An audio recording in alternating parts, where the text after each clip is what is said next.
Hi, good morning, everyone. Welcome to the December edition of our Startup Resources series. I'm Lisa Bajornis with KSTC, and we are super excited to have a really big crew with us today. So glad that you're all here. For those of you that are series subscribers, we welcome you back. And for those of you that are new to this particular webinar monthly series, welcome. We're glad to have you.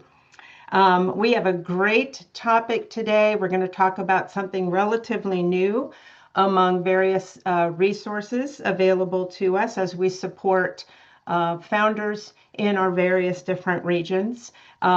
We do not have a cabinet update to date from David Brock, who is Executive Director of the Office of Entrepreneurship and Innovation. He is in an executive committee meeting, not able to join us this morning, but he certainly sends his regards and wishes everybody happy holidays. So we will get right into it. For those of you new, the rundown is this. We've got an exciting topic that we're going to talk about today with our keynote speaker. We're going to talk a little bit about the various different events that are coming up. Not a great deal in December, but we kick it off strong in January in the new year. And then, of course, certainly I want to invite you for any questions that you might have of our speaker. Just drop those in the chat, and I'm happy to facilitate those. So again, as a reminder, if you ever want to come back to a past startup resource webinar, we have all of those located on the KSTC site. You can just go to KSTC, click on our initiatives menu, click on Innovation Hubs, and scroll down, and you'll see all of the past Startup Resources Series webinars there for you to go ahead and review again. You can certainly download those. They're all there for you in our library. So I invite you to do that if you ever need to.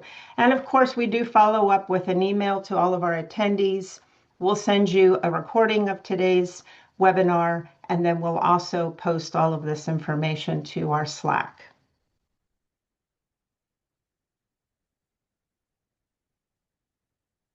All right, we're going to jump right into it. As I said, really excited for this particular topic. We don't often talk about capital for later stage and growth companies. And so this was a really special opportunity to do this.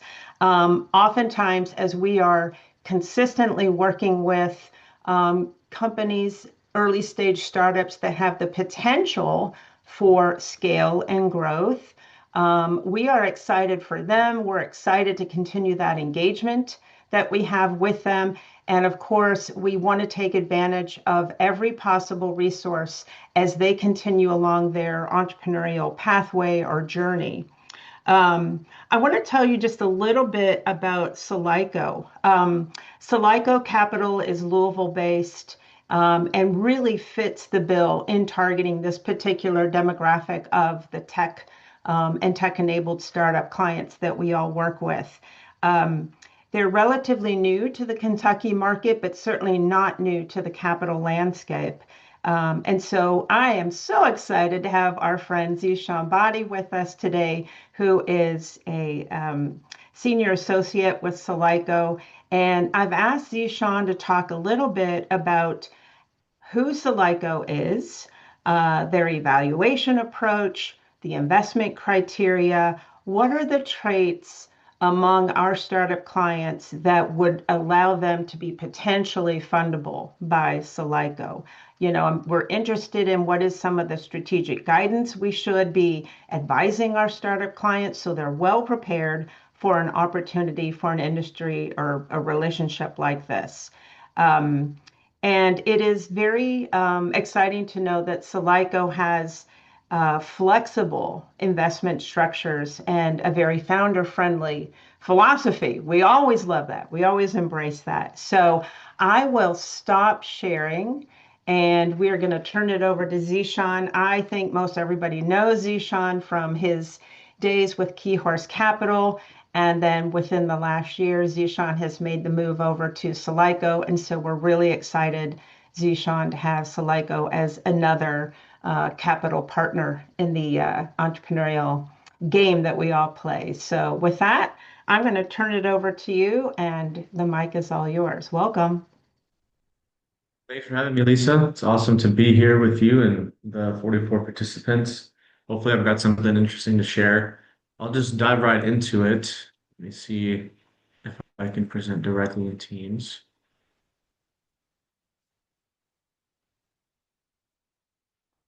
While you're doing that, I'll remind everyone if you do have questions for Zeeshan along the way, I'm happy to facilitate those. Just drop them in the chat.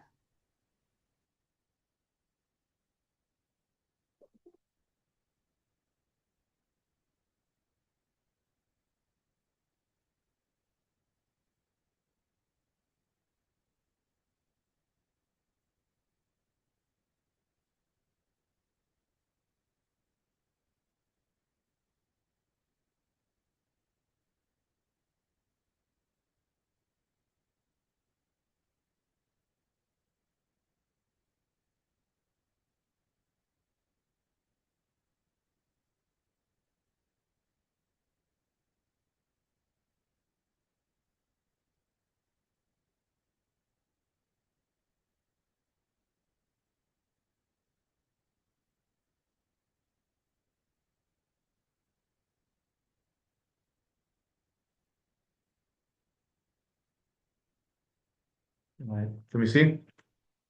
Yes, we can. Sweet. Well, good morning, everybody. As Lisa mentioned, I currently serve as Senior Associate at Solyco Capital. We are a blended venture private equity firm based out of Rochester, Michigan. I'll get into what I mean by blended in just a moment. We decided to make the, or rather, the firm decided to make the move to Louisville when my senior partner, Sarah Blackmer, was looking to basically find a new home for her family, new community, and warmer weather, to use her words, and narrowed that search list down to a handful of cities, including Louisville, Raleigh, and some other places. And she ended up choosing Louisville, which was exciting for me. I think awesome for the city of Louisville in the state, the Commonwealth of Kentucky, because in my experience, having such a firm move in to the state is uncommon, especially one with the background and focus that Solyco has. It is very much filling a gap, I think, in this ecosystem, whether you look at it from a growth stage investment gap or a alternative investment lack of availability, essentially, in this market. So in a nutshell, moving on from that, we were founded in 2017, basically to provide both strategic growth capital and operational expertise that comes primarily from the senior partnership team. So our senior partners have immense experience growing and exiting companies on more than one occasion, in some instances, working at the Fortune 500 companies, the Intels of the world. And basically, that expertise is activated across the portfolio along with folks such as myself. We do the investment, and then I think this is what differentiates us from a lot of other funds is that we essentially, when necessary and relevant, become operators at these companies, truly on the ground, driving revenue, driving partnerships, driving optimizations, whether it's in the way that we are selling and the way that we are servicing customers and the way that we seek to understand our companies through enhanced data reporting and insights and business intelligence. And I think private equity typically is looked at as a industry that comes in and slashes operating expenses in an attempt to boost the EBITDA margin and then make a flip in 5 to 7 years. We are not that. We, first of all, getting back to the venture private equity blend, we do venture style deals, typically getting in at the Series A stage. At that point, we're looking for particularly 3 to 5 million top line recurring revenue. That's on the higher end, depending on the deal. We can a $1 to $3 million range is still interesting, so long as we're confident in the company's ability to continue the growth that they achieved up until that point. And we are obviously looking to find a company that fits our overall thesis. That being disruptive technology. So that's the venture component of our work. We are industry agnostic. However, what we're not agnostic to is a company that is commercializing highly defensible technology. So most of our companies have a pretty deep patent stack on their product offerings. The company that I'm most involved with, Fluid Logic, I think has 11 patents right now across a suite of products. And that's the case for many of our other companies. One is an advanced manufacturing company, Peltronics. Another one, Free Power, which is an innovative charging solution for any kind of electronic device, really, that recently partnered with Tesla. So that is the overall thesis. So you guys get the whole high growth potential, ability to scale to 10 million top line revenue in, well, ideally 3 years, um, and then thereafter achieve 250 million to $1 billion valuation within a 10-year time horizon, ideally within 7 to 8 years. We target deals, like we basically screen all deals preemptively to figure out as best as we can whether or not they meet our IRR threshold. That's internal rate of return, which essentially is 18%. If it falls short of that, probably not going to look at it. Obviously, we have a mandate to return capital on a defined time horizon. And in order to do that in a manner that is appealing to investors, not only do we need a reasonably quick payback, but we also need to get a company to the point where the exit is sufficient for a 5 to 10x multiple on invested capital for our participating investors. Ideally, it's like, but we really shoot for a 7x there, and then that IRR threshold of like 18%. So that's how we initially quantitatively pre-screen the companies. And then the private equity piece comes in the form of the post-investment operating deployment that I mentioned earlier. We call it value mining at our firm. I think a lot of, based off my experience in my prior role, of venture funds do a really good job of building generalized, and I certainly did this to a certain extent, generalized support systems for the portfolio. So like a perk library for companies to offset AWS costs or HubSpot costs. You'll help with talent sourcing. You'll help with some whatever other acute need that you uncover in your onboarding or in your post-investment check-in calls. Here we go and basically get into the company. So, for example, we're out securing purchase orders for our companies. We're basically filling in the talent gaps and it's the intellectual capital gaps that exist within these companies. Obviously, we come in as board members. We come in to offer the strategic support, the consulting value, let's say, but then we also drive the material value in terms of revenue and fundraising. So we will syndicate entire rounds or the majority of a round. We more often than not will lead a round. We'll take a 50%, if not more, allocation of a particular funding round. We will do the follow-on investment if the growth is meeting the KPI targets that we've set with these companies. We basically work hand in hand with the company to get them to that valuation that we're all looking for. And for me personally, that looks like getting involved in new market expansion, basically selling into for a particular company into the industrials vertical, and then particularly within that logistics and manufacturing, doing the customer discovery, getting the letters of intent, getting the commitments to purchase, securing inventory financing, building out dashboards, doing the business intelligence, providing that insight to the leadership team so they can make better decisions, looping in existing and new capital partners for a SPV investment, be it a single asset SPV or a multi-asset SPV, which we have both. Single asset SPV essentially is a special purpose vehicle where we'll syndicate curated capital into a company that investors want exposure to. And then we have other vehicles. We have multiple investment vehicles that we offer. And our multi-asset SPV is the one that we basically provide to like investors in our network, which include family offices, some institutionals, high net worths, ultra high net worths, to get exposure to our highest performing companies in the portfolio.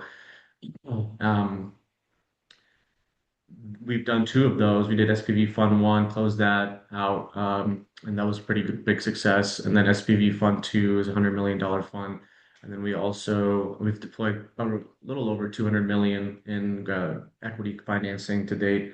And we also provide a private credit vehicle, which has been pretty fruitful for investors and for our companies as a more bridge financing solution. For those of you that are in the capital markets or that are looking for alternative solutions for financing, private capital has been and it continues to be a booming financing source for middle market companies, growth stage companies across industries. It's an interesting space, and so we offer several vehicles on that front whenever equity financing doesn't make sense for that particular company. And then we'll also do just like layered financing solutions. So we're really intentional in the kind of capital that we put together, the kinds of capital that we put together when investing in a particular company. It's remarkable how many different slivers there are out there for particular use cases. So that's a long spiel on that front. Here's just a little slide on our X factor. So like I mentioned earlier, we're basically putting together very custom capital solutions. Our term sheets are reflective of those custom capital solutions, and we're not just like throwing in capital here and there. We're trying to be as intentional in the investor to company matchmaking that we do. We have basically regularly activated network of about 300 LPs, like I said, ranging from family offices of the world to the high net worth individuals, ultra high net worth, and then some institutional capital. We're currently spread throughout the world now. We launched our UK office. We have now an investor base in Southeast Asia and who are looking to gain exposure to alternative investments in the US. And that's really the space that we play in particular. If you think of all of the different asset classes that investors can gain exposure to, some of those include debt instruments, fixed income, whether it's through a corporate bond or a treasury bond. You have the public equities market. You have alternative investments, of which includes hedge funds, venture capital, private equity, which is often the most popular alternative investment commodities, and we really occupied that space. We are the solution for an investor that's looking for a 10 to 20% allocation of their investable assets, investable capital, and who are looking for, let's say, exorbitant return on capital, a return that is hard to achieve through the alternative asset classes. And we de-risk those investments by not only putting, I should add this, our own capital in. We see every company that we invest in, we seed with our own capital. We're invested and have stakes in every single deal. And then obviously we activate our network to support the company with the curated syndicated capital. And then furthermore, we get involved and use the expertise uh, and just know-how of our team, of our founding team, our senior partners, and the senior associates and my counterparts to drive wins, right? Because at the earliest stages, capital runway, those are the always biggest, some of the always biggest growth limiters. And we basically come in to help these companies like avoid pitfalls, expensive pitfalls, keep them on paths that are likely to pay off in the long run for them. We through activation of our operational support system, essentially, these companies ideally and often do so meet their traction targets, uh, at least on time, which is a huge win in this industry at all, like just being on time with that. But exceeding those timelines is the goal. I mean, like it's wonderful, and this was the case for one of our portfolio companies. I was looking at their financials when they not only meet the projections that you put together for them in a pro forma, but they crush them. Like that's what we're looking for, the financial projections. That's really the goal. Like we want our projections to be accurate, and they're obviously going to be proven accurate if we put in the work alongside the founders and their teams to drive the initiatives and pivots and experiments and iterations necessary for achieving those targets. And if those targets achieved, then we get the next valuation that's going to be obviously a lot more lucrative for everyone involved, both new investors and the ones involved already invested. So I've kind of like talking, getting ahead of myself, but we've talked about much of this already. So our capital access, we're just creating these custom solutions on a deal by deal basis and also on a multi-asset basis. And then we have the service platform where we're offering all kinds of support services, both for companies that are in the portfolio and then for companies that are just in need of some kind of financial services other than the capital needs. And for one of our companies, I'm serving as a fractional CFO and working on actually secured like bank financing for next year's purchase orders and expanded distribution. So it's really interesting stuff, and that's in that sense where you're just really in the nitty-gritty of the work of these companies, which I personally enjoy a lot. And then we have a leadership team that has done much of what the portfolio founders that we work with are looking to do, which I think is really awesome. Like they can, what it's just really amazing for me to be able to go to any particular senior partner within our expansive senior partnership team and get such a nuanced, particular experience-based answer on here's a this company is like really close to closing out this deal with this big enterprise client, but the hangups are this and this. Like, how do we customize the terms such that they are gonna want to be bought in, or they're gonna look at it as a lower risk, low cost upfront interaction, and how do we how can I better convey the value of this particular offering to this customer that if they close it, it's gonna amount to like $100 million in new contracts. No. And I can get a great answer to that and one that works. Uh, Putting together a custom term sheet that minimizes our downside and maximizes our upside.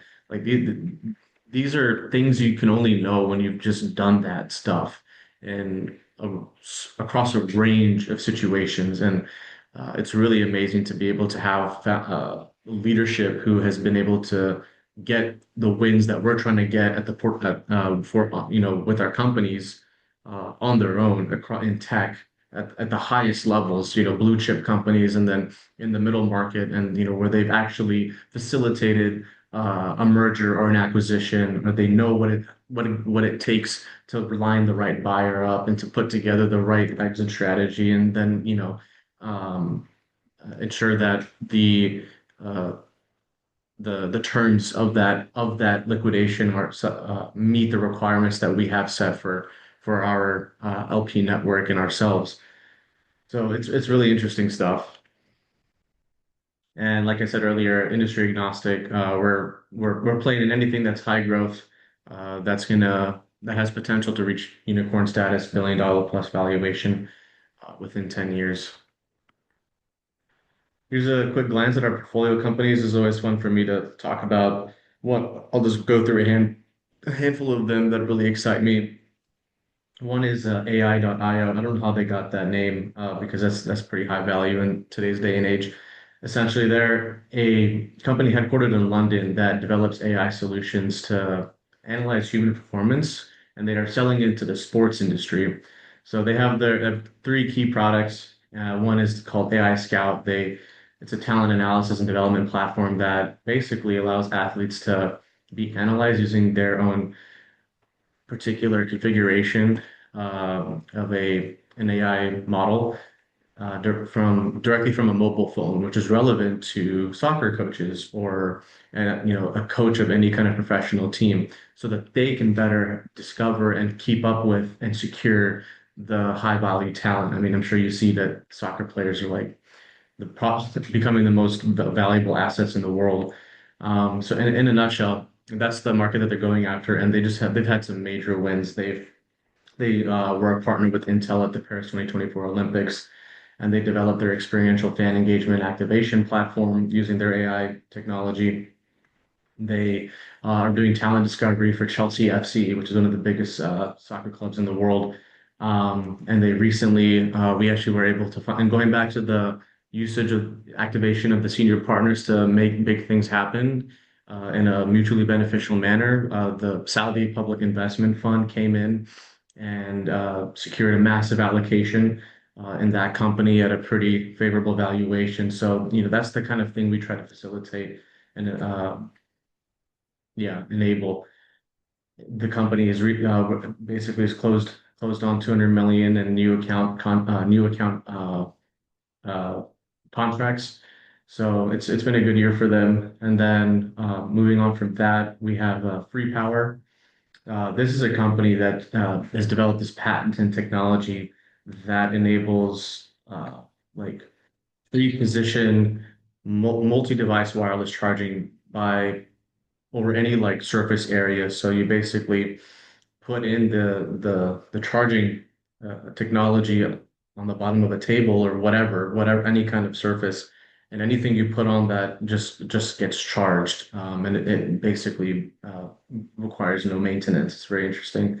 And they've just expanded into all kinds of markets. CES awarded them multiple three different awards last year, embedded technologies category, smart cities category. They've won product design awards. They've won the Fast Company's next big things in tech. So and then on the traction front, they launched their second generation technology with Tesla's wireless charging platform. They're currently partnering with a major surface material manufacturer so that we basically get integrated into the beginning of the value chain in anybody manufacturing in the countertop surface product space. They're selling solutions into home builders and developers. So what I'm really highlighting there is not only the patent, the defensibility, the IP, but also the selling into multiple verticals. Because like you can definitely occupy one vertical and just build a big moat and get pretty far with that. But what we really like is companies that can replicate their technology and success across multiple industries because that just increases your market opportunity, right? And then if it's a defensible technology, then it's going to be a bit harder for any new players or even incumbents to replicate what you're doing. So having defensibility and growth potential in multiple segments is highly appealing. Um, and then the last company I'll mention is a company called Paltronics. They're basically reinventing the standard shipping pallet where through transforming it from, if you think of just those lumber shipping pallets, they're basically manufacturing intelligent pallets that are integrated with Internet of Things sensors and antimicrobial protection. And basically, they're just disrupting the supply chain model by providing real-time data and product safety on these intelligent pallets. Like right now, uh, either you're using just a unintelligent wood pallet to transport your food product, your pharmaceuticals, sensitive products like that, produce, and if you're not using that, you're probably using RFID technology, but that only works whenever RFID, which only works if your pallet is being scanned. With this technology, your assets are trackable via GPS and other wireless tech all the time. So and it also offers temperature and humidity and vibration indicators. So basically, you can just like constantly have a sense of the quality of the goods and the condition of the goods as they're in transit to wherever they're going. So again, deep patent stack there, massive manufacturing facility, $40 million outfitting of that facility, creating 200 jobs. So like that really captures the essence of what we look for. This is the senior partnership team I mentioned before. They're spread throughout the country. We've got offices in California, Texas, Florida, Kentucky, Michigan. Really proud to have this office in Kentucky. Looking to build it out, looking to really position Solyco as the de facto alternative investment growth stage solution for companies that meet our investment criteria, not only in the state, but throughout the region. I'm definitely doing what I can to position ourselves in a manner that obviously in a manner that promotes our brand, but also that aligns with the organizations in this state that really reflect us. So It's been really fun to really build a lot of new connections through with all of the existing capital providers here, which there are a ton. And I think that there's a huge need for education on what can be achieved through venture-oriented private equity uh, investing. So that's the space that we're looking to occupy, and that's what I've got for you. All right, Zeeshan, thank you very much. We do have a couple of questions, if you don't mind. Yeah. Let's see. We've got in today's economic climate, is there a favorite or preferred method to overcome uncertainty for having conversations for and about funding?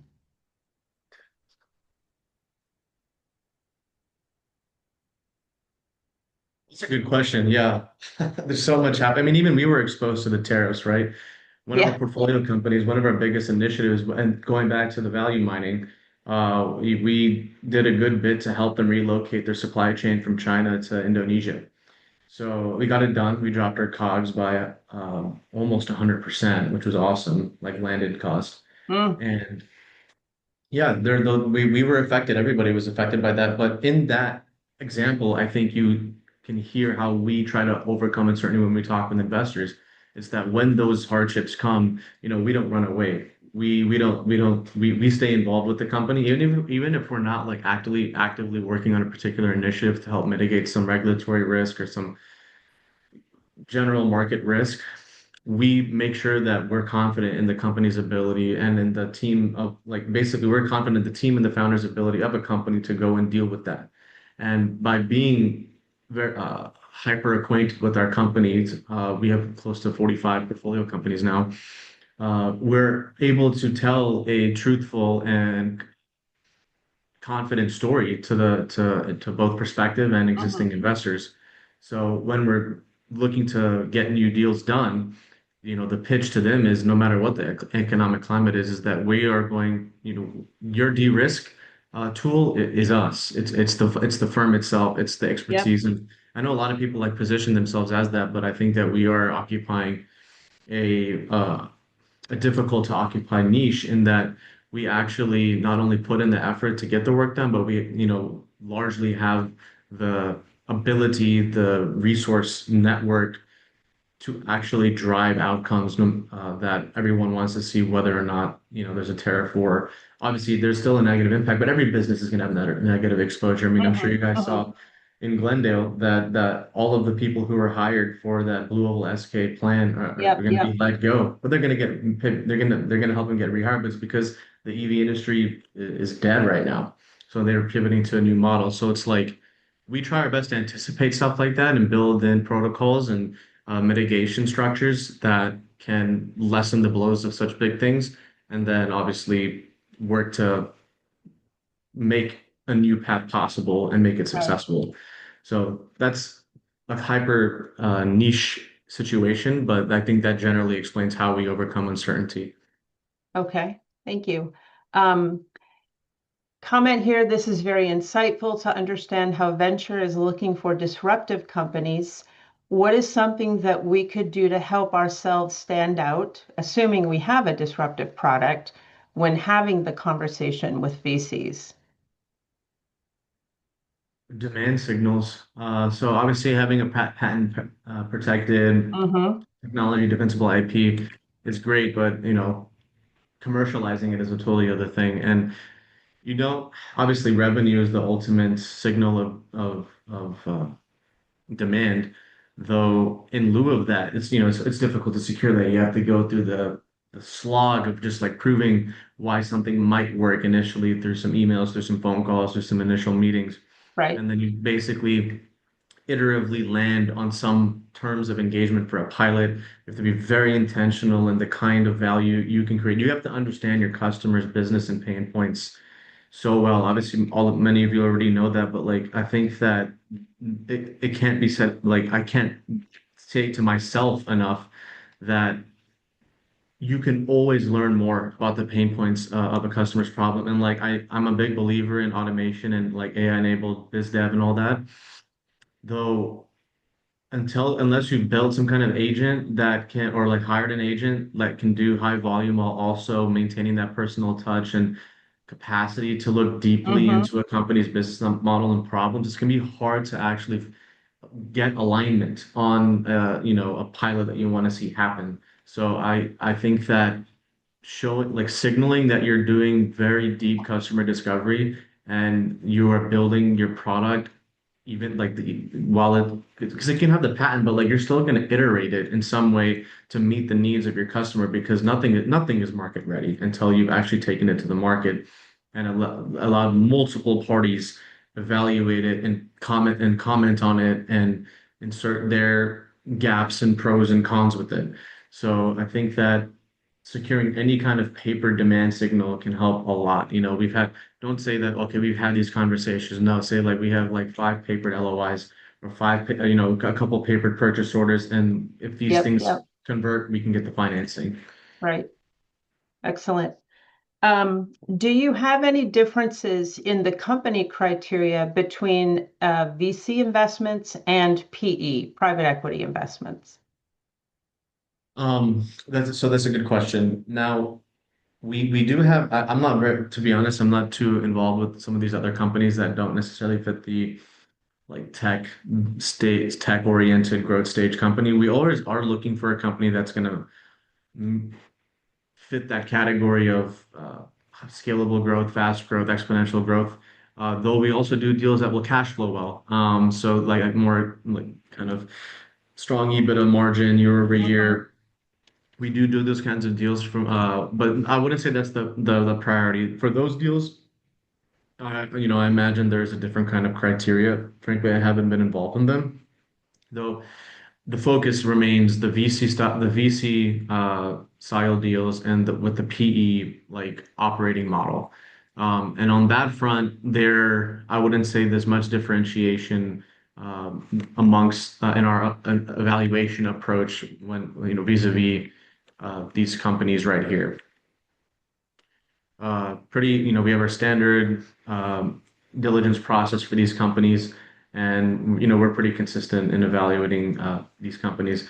But like even if I'm looking at Illumina, like Freddy's and Illumina Tulum, those are very different from Free Power.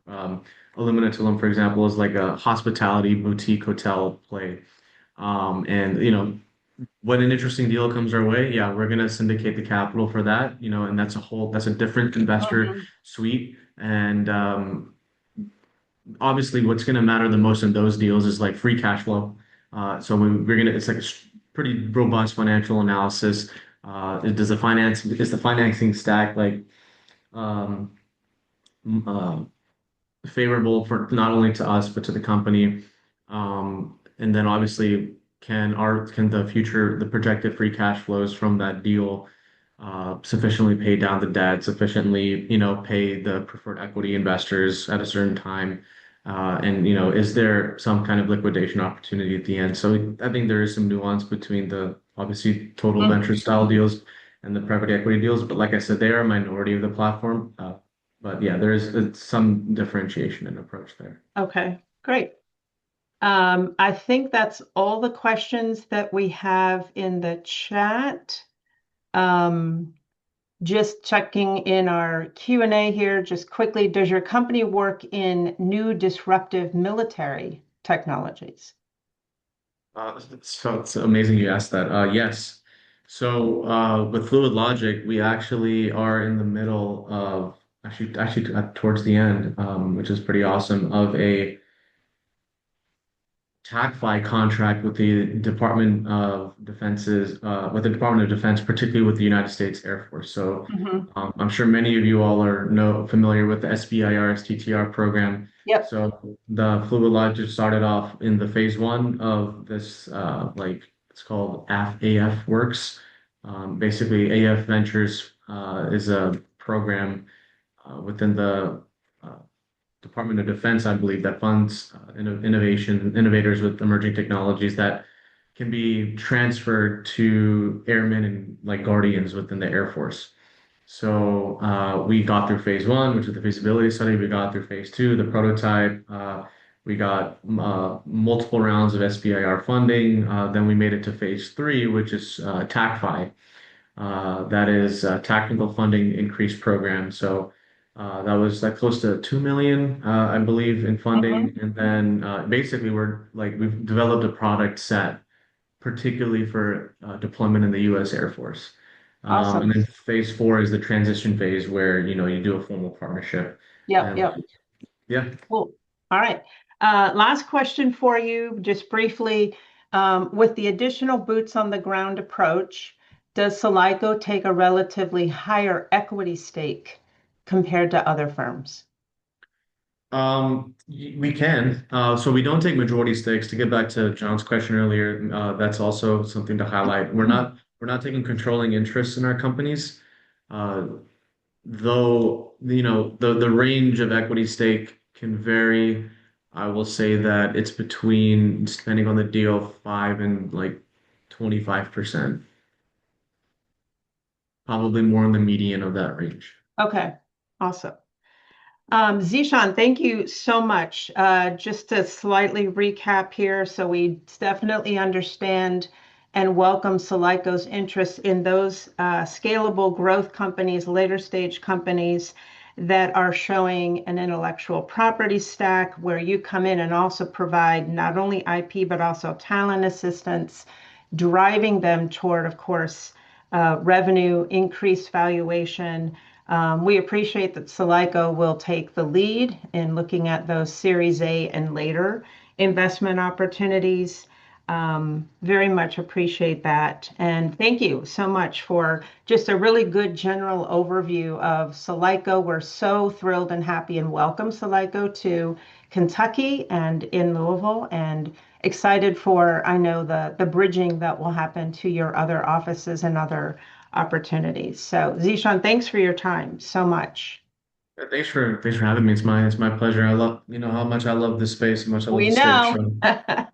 So as always, reach We out. know. I'm here. Great. Thank you so much. All right. We are going to jump back.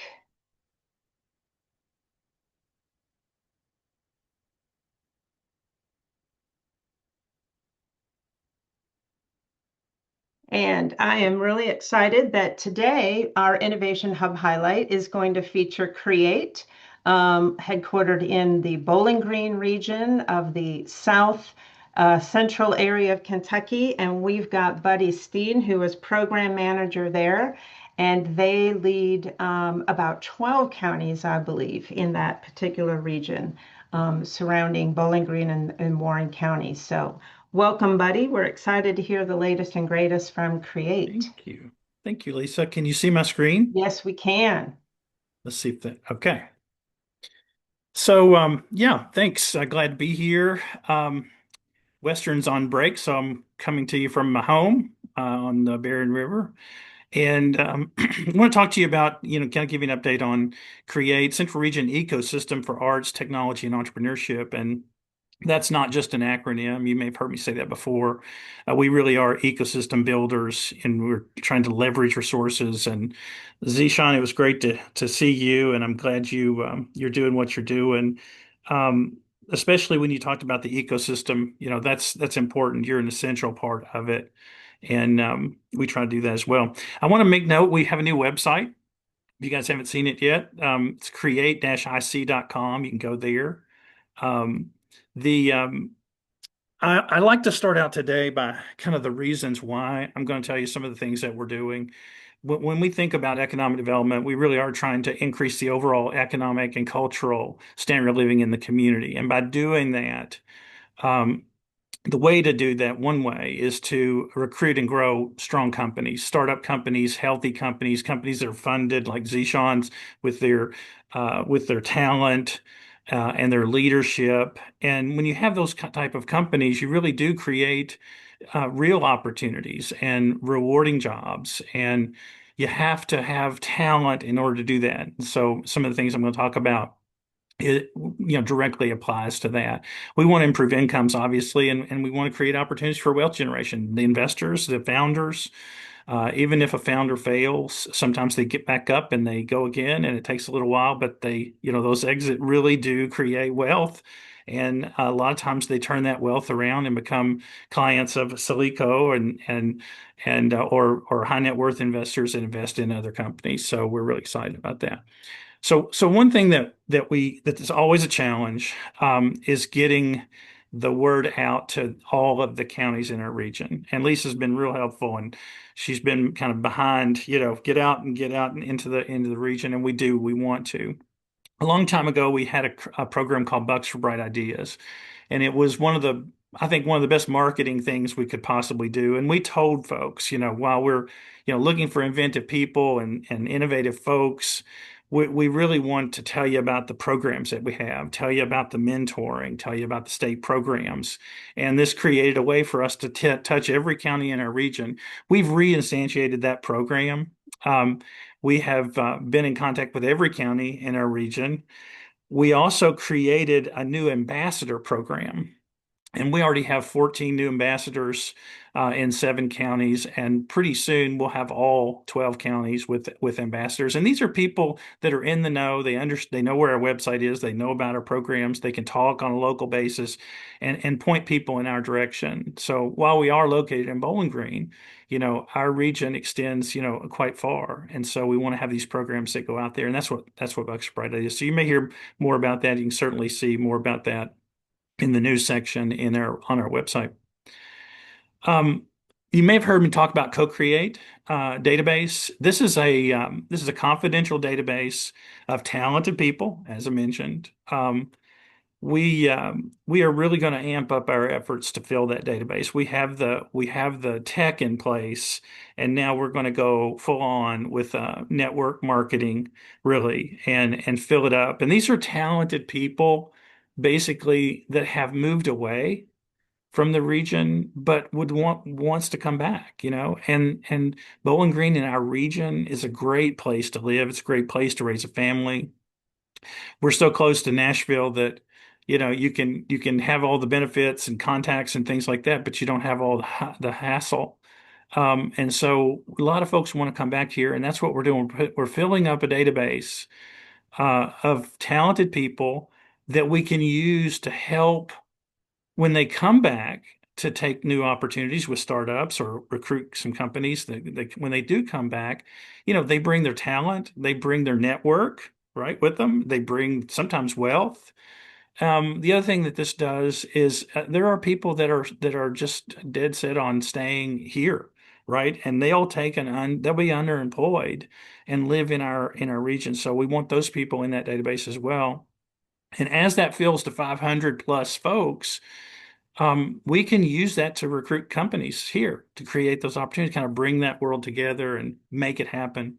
And that's what it's for. Recruit and retain. Startups they may start here.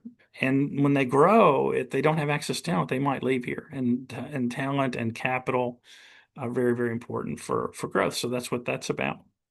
And then we realized that our ecosystem really has grown to a point, and we're so close to Nashville that we're going to, in the second quarter of this year, we're going to create we call it Venture Bridge 2026. That's not going to be the name. Yeah, that'll change, and the date we'll come up with the date pretty soon. But it's essentially an entrepreneur-led program where entrepreneurs there would be pitching ideas, seasoned investors like the one that Zeeshan and his team would be, as well as high net worth folks that really don't know about angel investing. They don't have a formal way to really hear pitches, or their pitches to come over a luncheon or something, one-on-one. And so we're bringing together our network, which is pretty healthy, of experienced investors and also a lot of high net worth individuals around. And we're going to bring them all together, and we're going to have an all day workshops and all manner of connectivity and networking. We'll have real pitches going on. We'll have real feedback going on, so that entrepreneurs that never really have pitched a deal, or when they pitch improperly, they can see that, right? And they can learn that. And that increases their probability of getting funded. A good pitch and a good team is highly fundable. And the other thing we're doing is we're really not paying attention to the county or state lines. With programs like this, we're looking, Lisa, to all the entire region, right? The MSA, National MSA, really would include Bowling Green, if you look at that circle. And so this is going to be kind of a lineless sort of bridge to from entrepreneurs all the way to investors. So we're really looking forward to that. And then, we're fortunate. We have a 285,000 square foot facility. You guys can come and visit us anytime. You come in the main entrance right here, walk straight back here, and you'll walk right into our offices, headquarters, and you'll be welcomed. It's a very collaborative and welcoming environment. And we got sort of a count of the number of entities that are just right there in that place. About 80 entities at one time. 60 of those are companies and other forms of entities. And then if you kind of added all the people in and out of that place, it'd be about 600 people. And so that's pretty substantial. The reason I brought it up today is that collaborative smart space. We're making that available to folks all throughout the region, like a disaster recovery. Lisa, if somebody had a tech company and in Butler County or whatever, and if their internet went down, they can stage that company, right there in that collaborative smart space. And then once the internet comes back, they can go back. So we're using it as a way to kind of really help the entire region grow and be a part of our ecosystem. So I think that's my time. That's my 8 minutes, I believe. And Wonderful. thank Thank you you for so having much, me. Buddy, for sharing the latest from Create. We're excited for these three initiatives in particular. But it is also amazing to think that within that innovation campus that you have an entire, very dense ecosystem right there, and that the Yeah. invitation through many different channels to come and participate in your startup community there is not only physically present there, but then your outreach to all of the outlying areas of the region. Much appreciated. So Thank you. thank you for that. Okay, bye. Awesome. And then finally, all